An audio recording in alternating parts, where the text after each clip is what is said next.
everybody, and welcome in for another episode of Vol Club Confidential, sponsored by the great people at Knoxville Smiles. I'm your host, Austin Price. Coming up tonight on the show, we have Tennessee defensive lineman Jaxson Moi. But before we get to him, we bring in Will Watkins with the Volunteer Club. And Will, final home game coming up this weekend against UTEP. It's an odd senior day just because it's an out-of-conference opponent, but it's still senior day nonetheless. You know, excited to send off the seniors with a bang. You know, they get we'll call it a win, UTEP, you know. So anytime they can come out and kind of let loose, have a little more fun, it's not as tense as an SEC game. I think that's a good thing. They can go out there and just have fun with their last chance. You're calling it a win, huh? You're chalking it up. I'll chalk it up. I'll call it right now. Too. I'll stake my claim. Me too. We're not going. That limb's pretty sturdy. I feel pretty good there. But yeah, it's our last one. It's always sad to see the last game in Neyland, but it's one more chance for us to tailgate. So we're always excited about that. Our final tailgate of the season. Tailgating for football, and of course Tennessee will head off to a bowl destination or a playoff destination. We'll find out more on that in the coming week or so. And then basketball season right around the corner. Basketball's will be right there. More events. Events to come. You know, keep checking your email, check the app. We'll get some information as we get those planned and set up. But we're always looking to do stuff with our members. So basketball season, we'll figure some stuff out for the members. All right, basketball season underway on both the men and women's side, and of course football as it's dwindling down here with the home game, the home finale against UTEP this weekend. Now more on Knoxville Smiles.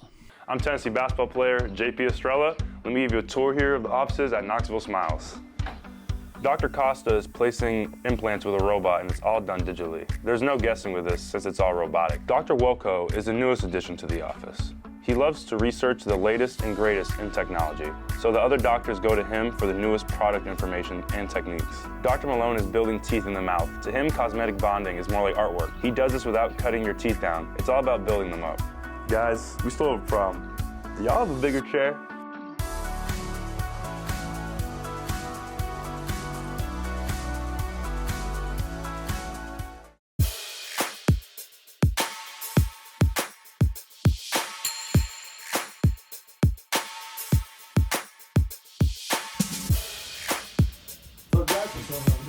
How are you doing?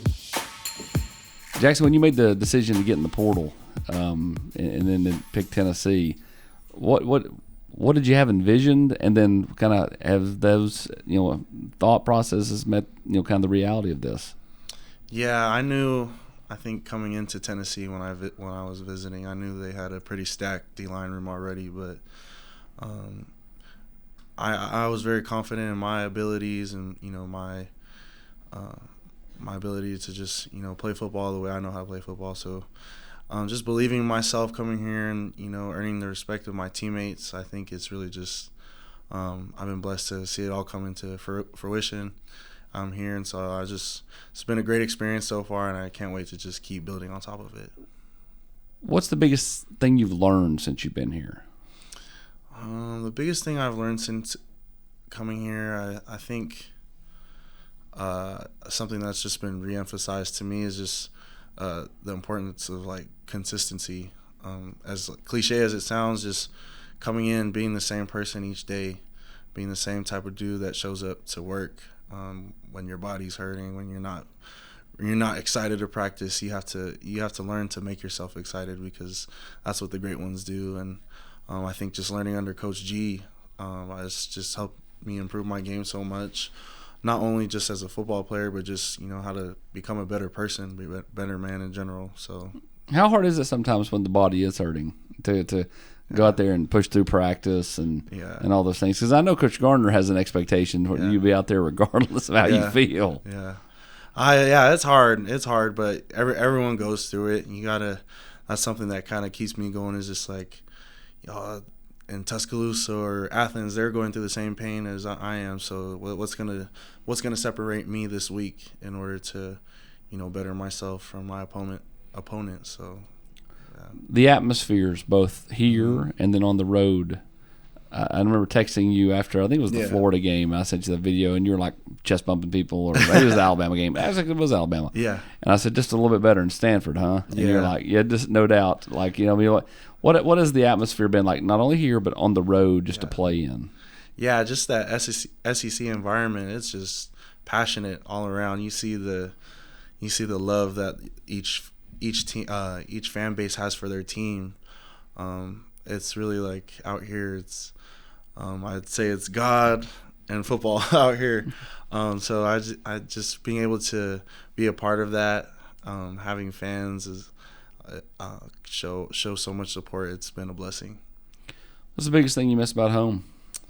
Biggest thing I miss about home, I'd say my family and the beach. But other than that, I feel I'm pretty at home here too. You're from just north of San Diego, so I mean, like, are you in the San Diego type weather? Because I mean, like, you go like an hour up the road to L.A. and then San Diego, that's 2 different temperatures. You know. Oh yeah, I'd say it's definitely more San Diego weather for sure. It's pretty. It's always good weather back home. Always like 70 degrees. Yeah. Kind of like this fall's been, man. I mean, like, Yeah, we've had fantastic weather this fall. No doubt. It's definitely San Diego weather out here in Knoxville right now. So You got here last year, and they had the big snow and stuff. I that mean, was crazy. That was my second time seeing snow ever in my life. and it's stuck around forever. Yeah. I liked it, though. It was cool seeing it. So Best part of San Diego is what? And are you a Chargers guy? No, I'm a Kansas City Chiefs fan. I'm a loyal Kansas City Chiefs fan, though. Where does that come from? So I'd say it comes from my dad. My dad, all his cousins were Raider fans, Chief fans, so he wanted to pick a team that was in the same conference as them, but just different. So he chose the Chiefs, and me, I always wanted to be like my dad. So yeah, I've been there since the Matt Castle, Jamal Charles days, Eric Berry too. That's why when he comes here, I'm like, dang, I really used to grow up watching him. So it was pretty cool. And Coach Colquitt too as well. That's right. Yeah. Dustin Colquitt. Yeah. Of course, Trey Smith's on Trey the Chiefs Smith, now. yeah. He comes around quite a bit. Yeah, it was awesome getting to meet him because he's a beast. So yeah. Obviously, Polynesian. Mm-hmm. You get a little bit. Tennessee's traditionally sporadically had Jesse Mahalona, Albert Tomina, JT Mapu, and then this little run with you and Nico Keenan. Yeah. Next year they got Anthony Ogamoro, who's Micronesian. Yeah. All the Nesians. Yeah. Can you differentiate the cultures? It's similar. I can't really speak too much on Micronesians, but I'd probably say it's all in all they're all very family oriented, really, big on respect, Loyalty, our faith, no doubt, but mostly just respect for not only our peers but especially our elders and those of authority of us. It's kind of just how we were raised. It's just in our blood, just to always be aware and be respectful of those. What's something most people don't know about you? Something that people don't know about me. I'd say off the field, I'm a very soft-spoken guy. I keep a close friend group, so not too many people know too much about me. But when you get to know me, I'm really soft-spoken. I'm a goofy guy. Yeah, I'd probably say that for sure. Your mom and dad, I remember meeting them when you were here on your official, and they just seemed like, just like big-hearted, kind people. Yeah. like just fit in really well here. Yeah. How much have they enjoyed getting to come out here to the games and just kind of entrenching themselves in the Tennessee community? Oh yeah, they've loved it. I'd say even though it's so far away from home, just the fit culturally for my family is just it's been perfect for me. So just being able to see my family enjoy this process and this experience here in Knoxville as much as I do, it's just been awesome. So I'm just so thankful that I have them to be able to experience this journey with me, and hopefully get more family members out here soon. Coach Garner has tasked you with, finding him another Polynesian guy in the portal. If there is one that enters the portal. Do you feel pressure to make that happen? I don't feel too much pressure. I feel like there's a lot of good ones out there. So it's just really just selling them on coming out here, because I feel like that's the one thing that keeps more Polynesians from coming out here is just the distance from leaving home. But I feel like once they actually get to experience it, be in the locker room with the guys, they'll really see that culturally it's a great fit. So if they're willing to just get past, the miles, I think it'll be awesome to get more out here. Coach Garner had this grand plan, I think, to redshirt you this year, and then you said, "Nah, I'm going to play because I'm just going to be better than you thought." Like when you started to make plays in practice and started to show up more and more on the film, what was kind of his message to you, and then how did you take that and expand and build off on it? Yeah, so I think just being able to prove myself. I think Coach G's, he just really was. He was surprised, not surprised, but I think he was happy that I was able to come here and prove myself as early as I did. But I think that kind of just harps on like the confidence that I came in with, just and belief in myself, knowing that I wanted to come here and contribute as soon as I got here. So I think with that, Coach G, there's always more work to be done. And I know that, but Coach G always lets us know that too. But it's awesome to have Coach G as our coach because, he celebrates our wins very passionately. But, when there's work to be done, he always lets us know. It's funny, we had Big O and Bryson on 2 weeks ago on the show. Yeah. And they talked about Big Mama. And I'd never heard of Big Mama. Yeah. And so now it's fun. Like, we're in the complex, and Don Bailey was sitting there, and he was getting ready to talk to the media. And I said, I heard you got to meet Big Mama later today. And his head was down, and he went, and I'm like, dang, man, this sled is in everybody's head from a standpoint like nobody wants to mess with that thing. Yeah. Like, how difficult is she? Now, I've only done it once, but it's good work. It's good work. It's heavy, but yeah, it's hard. It's hard to go on it, but it gets us better. It gets us prepared for game day. Who's the one guy on the D line that you really found yourself like becoming super close with? Yeah, I'd say mostly all the older guys, really. Omar, Big O, Bryson, but someone that I'd say is always, that I'm really, really close with, Big E. They're all like big brothers to me, but Big E's he's always looked out for me, and we're pretty close, and he's a great teammate, a better friend, and better person too. So what have you learned from those guys? The thing that I've learned with those guys is really just to keep your head down. In this game, there's a lot of ups and downs. There's a lot of ups and downs, and with that comes a lot of praise or a lot of hate. So with the good and the bad, you gotta keep your head down, because there's, no matter what, there's always more to come, and there's more work to be done. So I think just being consistent. What makes you smile? Makes me smile, I'd say just waking up each day. It sounds corny, but every day's a blessing, and just my family would definitely, in football makes me happy. The relationships it's brought me, the people I've met, they're like, I think most of my close relationships are all because of football. So mostly. Speaking of smiling, now more on Knoxville Smiles. Knoxville Smiles depend on us to make you smile better. Knoxville Smiles, are you happy with your smile today? Knoxville Smiles, we're all about smiles. Hey Lance, what makes you smile? Pancake blocks. When you're not playing football, what are you doing? I like to go, when I'm back home, I like to go to the beach, probably hang with my cousins. And are you just laying on the beach? Are you getting out in the ocean? Are you trying to surf? What are we doing? I'm more of a what's it called? Sunbather. Boogie boarding guy. You're a sunbather. And nah. I'm a spike ball guy, huge spike ball guy. Well, I'll play volleyball with my sister too, because she plays beach volleyball. So yeah. Now, do you have a set beach, or do you just kind of rotate around, whichever one you can get to fastest? I like to go to Carlsbad Beach a lot. That's probably my main one, and Oceanside Beach, of course. Carlsbad, home of Callaway. Yeah, Golf. Tony Hawk too. Yeah. You a skateboard guy? No. My mom never allowed me to. She didn't want me to get hurt. But unless she let you play football. She didn't want me to get hurt before football season or baseball season. Baseball? Yeah. What position? First and a little bit of pitcher. Mostly first baseman, though. When was your last baseball game? When did that dream die? My sophomore year of high school. Yeah, it was.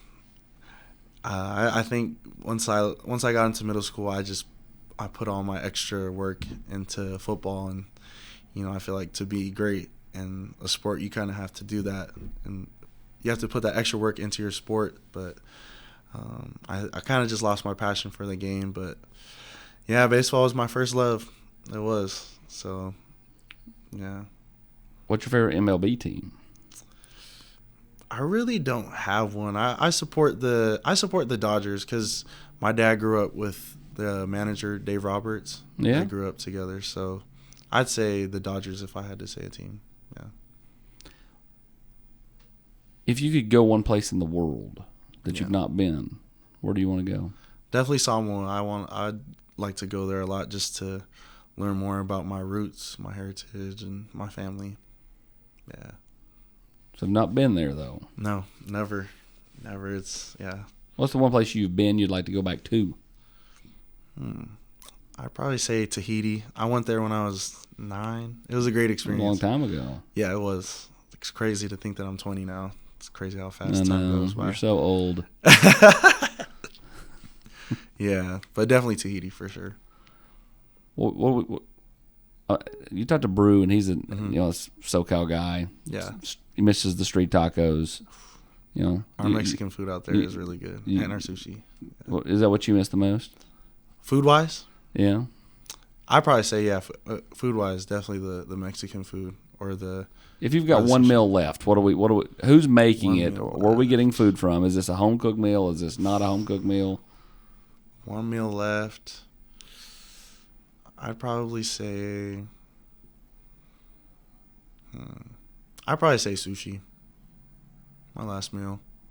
I don't know. I'm really not a picky guy. I'm really just. You eat whatever's in front of you? Yeah. You're the opposite of me, then. I'm a picky guy. Who's had the biggest influence on you? Not in football, but just in general in life. Is it a high school teacher? Is it a family member? Who is it? I'd probably say my dad, and my mom too. But it's different with a father-son relationship.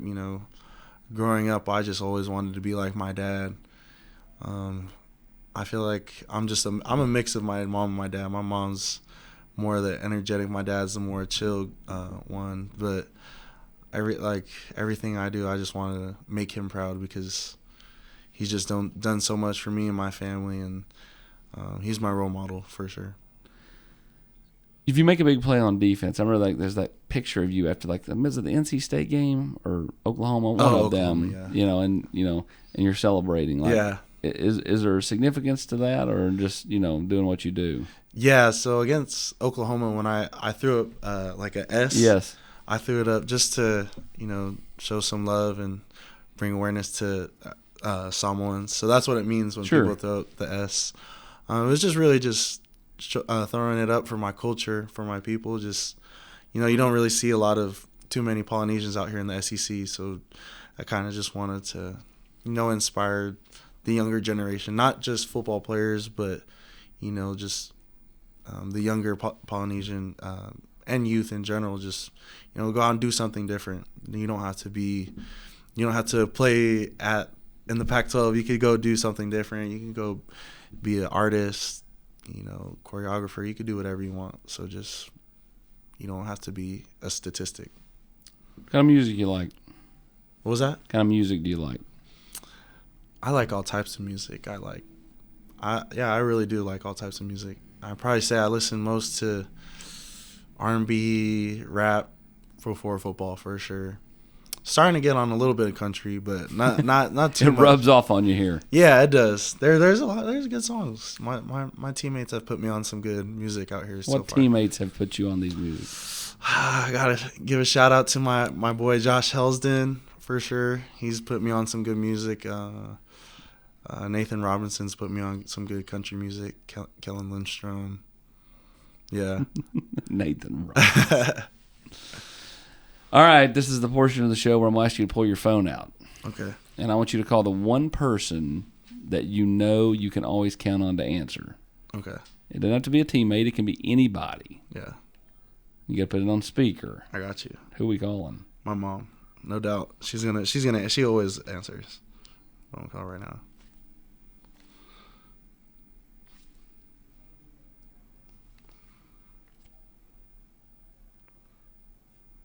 It's gonna be awkward if she does. Okay, there we go. Come on, Mommy. What's up, Mom? Oh, okay. Yeah, I'm just doing a podcast right now, and I was asked the one person who would answer if you called them, and I picked you. So, you got anything to say? You're live right now. No. I love you, and make good choices, and go Vols. Hey, all right. Hey, Mom. He doesn't call you enough if your answer is, "Are you okay?" You know what? I'm a free. That's always my answer. Always. I just am paranoid. But yeah, I agree. He doesn't call me enough. He's calling every day. I do call you a lot. But, Okay. all right, Mom. You do. I love you. All right, love you too. Bye. Okay, bye. That's fantastic. That same thing happened we had Darrell Sims and Alec Ablin on earlier this year, and they called their moms, and both moms said, "Is everything okay?" It's just a mom thing, I guess. Yeah. That means you don't call her enough, though. That's why she feel like answers I that do, way. but- How many times a week you call your mom? 2? I say 3? definitely 3 to 5. 3 to 5. Well, that's good. I try to at least every other day if I don't every day. How much you talk to your dad a week? 2 to well, every time I call my mom, my dad's in the back, and then she'll just hand the phone to my dad. But yeah, I'd probably say at least 2 to 3 times. He's got that salt and pepper goatee going on right now. Yeah. Got that wisdom look going on. Yeah, I'm not. That's how my facial hair grows. So I keep a clean cut. Oh, you got the salt and pepper too? If I grow it out, yeah, I would. Oh, wow. Yeah. Oh, not the salt, not that one, but yeah. What did for you, like, what's the ideal trajectory for you as a player? Obviously, you're playing with a lot of confidence right now. Mm-hmm. How do you build on that? How do you expand that into next year? Because next year you're going to be looked to be one of the. I mean, you're already playing a bunch, but you're going to play even more snaps next year. Yeah. I'd say for the rest of this season, really just being more consistent in the run game. I just feel like that's a big area where I need to improve. As pass game too, just recognizing run pass keys, playing with my hands better. I feel like I just want to keep building on making more plays for my team within the scheme of our defense for sure. As we transition into next year, I definitely want to, I want to step into a leadership role. But I know I got to be not only a vocal leader, but, through my actions as well. So just trying to build into that role each day, each practice. So I'm just becoming that person for our team for sure. And then we'll see what goes from there. I think it's amazing. You all have so many quality bodies on the defensive line. We do. And I mean, like, you were playing. How many snaps were you playing a game at Stanford? I'd say at least 50, 60. Yeah. We only had. I know my freshman year we only had 3 guys rotating at tackle. And so you're playing like a fourth of that or a third of that now. Yeah. But everybody seems happy. It's like, you feel like you're maximizing your reps, and you're, maybe you're not playing as much, but you're able to give more during that amount of time because you're fresher. Yeah, I'd say that's, even though my snaps aren't as much as I had in the past 2 years, my production has increased more since last year by a lot, just because I think when you're able to have a lot of guys, you're able to consistently go. Everybody wants to say he can play every play, but when we're at this level, at this size, you're going to war with. You're getting hit by 600 pounds every play, and then you have to run sideline to sideline after the play. So when you're able to have other guys that can come in and rotate, and you can truly play sideline to sideline every play that you're in, it's a huge advantage for sure. And it really, it helps us a lot to just be more productive when we are out there, because I feel like everybody's just really, they don't take their rep for granted. Of course, that's just defensive snaps. Offensive snaps, you're getting a couple here and there when they go the jumbo package. Have we practiced catching the ball in practice? Not yet. Not yet. I'm just like lead blocking for my guys so far. So lead blocking. Tell Dylan, fumble it at the one, I'll recover it in the end zone. Yeah. Hopefully I can get a touchdown, but we'll see. What if that happened? Do you have something planned? Do you have something in your mind? I have a few dances in mind, a few touchdown dances. Yeah, when our guys score, we have some pretty good touchdown dance guys on our team. So definitely want to join that crew for sure. Okay, again, you're a defensive guy, and maybe this is just an offensive thing. Take me through, like, what is like the offensive guys have started this whole and then, what is that? It's a little TikTok trend. Okay, it's like I'm a little old, dance. so I don't know these things. No, you're good. It's like a little TikTok dance that's pretty popular right now. So it was pretty funny. Like all the people that are on TikTok, they know it's pretty funny. So it was cool to just see him do that in a big game too. So obviously you're talking about Dante Thornton. Yeah. But earlier in the game, oh yeah, Squirrel did that. Squirrel did it too, and like Cooper goes down, and I'm like looking through my binoculars, and I see Cooper go down, and he's celebrating, and then Andre's like, no, we got to do the thing, and they start doing it, and I'm like, what are they doing? Like, yeah, they must have planned that for sure. But I know a lot of guys in the locker room always hit that dance. It's funny. Yeah, it's a good time. What's the best part of Knoxville for you? The people for sure. Do you have people come up to you out in public? Yeah, I've had a few. Yeah, it's awesome. Just the love. I always tell people whenever they ask me how it is out here in Tennessee, and I really just talk about the love and the respect of everybody out here in Tennessee, and there's orange everywhere. You don't see that in California, like especially for a college. Like you'll see a fan here or there, but just everywhere you'll see like a good group of orange. I'm just like, man, this is awesome. So it just really feels like you're supported everywhere you go. When you had your first game, Mm-hmm. obviously it was a lesser opponent, but even since then with the bigger ones, Florida, Bama, those. Like, do you ever just find yourself looking around when you run through the tee, or looking around like on the sideline, going, "Man, this is unreal"? Yeah, I'd say definitely before the games, because when I run through that tee, I think that's when I turn into that mode. I go into that mode just ready to. The Polynesian Hulk. Yeah, just ready to go to war. I'm yelling, screaming, but before the game, I just look around. I'd say right before kickoff. Right before kickoff, when they play the song, and I'm just looking around, I'm just hearing everybody get up. Especially before that Bama game, I'm just like, man, I'm here.